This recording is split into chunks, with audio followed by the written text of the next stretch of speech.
Hey guys, and happy Monday. It's Tiff back again. If you missed me last week, I just was on vacation from my day job, so I took a little vacation from the tube. But I'm back, and I am glad to be back with you guys today. Hope you guys are getting prepped for an amazing week. I know a lot of schools are starting and a lot of changes with the new year, so I hope that you are faring well and staying safe with that. So I am working in my Mishmash glue book number 2. This one is actually even smaller than the one before. I've showed you this book. It's like a vintage date book that I have.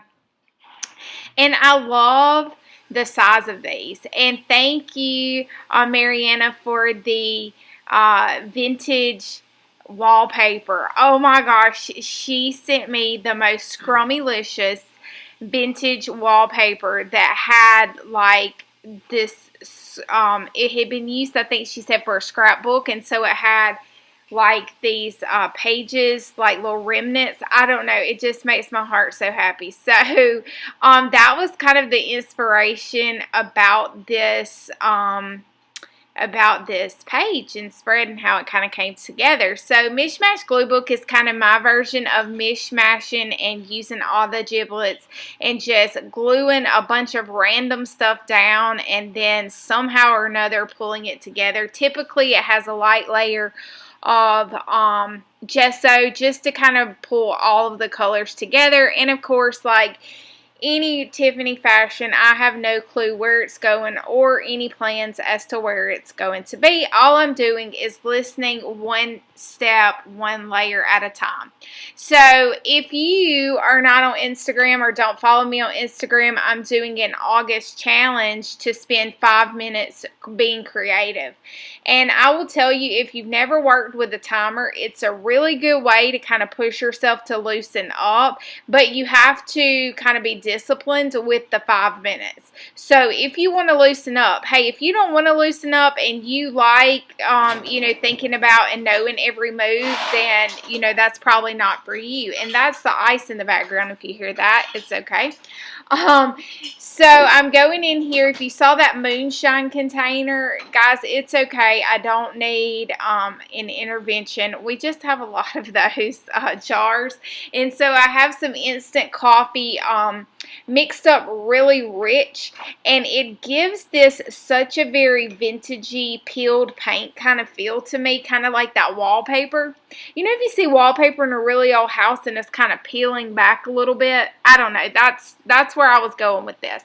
So I keep that coffee jar on my desk, and I just kind of use it and it's delicious like that. So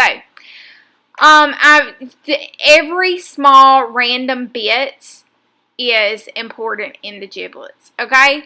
So I am taking that very small little bitty piece of paper that I thought was just perfect for this whole feel of the vintagey wallpaper, okay?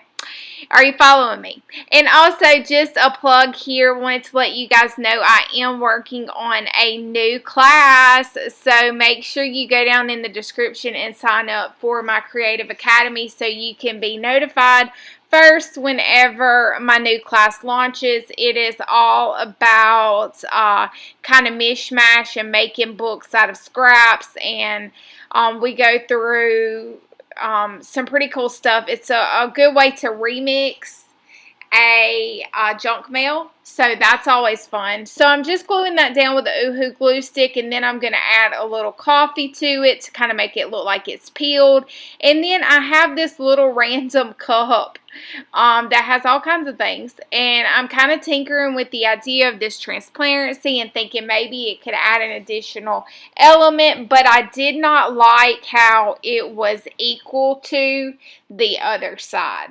And by equal, I meant like it measured across, and it was covering up my scribbles, okay? And I wasn't about to have that. So I decided to opt for some additional texture, and I took, you remember that tea bag that I glued at the top? Well, I kind of crinkled it up and crunched it up and had no idea why exactly, but I'm using those crinkles and things to dig the stitches under.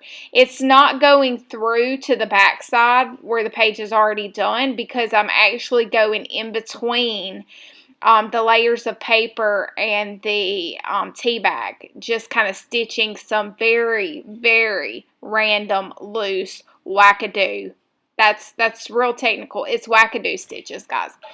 And so I'm letting the ends hang and do what they may. And then, excuse me, time to find some words. So these ladies that are in this image are actually some of my distant relatives. I have no idea what their names were or what their life decided to be after the fact. However, I had torn part of it, and I thought, that girl looks like, don't doubt that girl. Don't doubt what she's going to do in this world. Have no idea what she actually did, but I thought it was fitting for this particular page. And I usually just let the words speak to me. I don't know what what it's going to be until I do it. And then I'm going in here with the Distress inks, and I believe that is old paper.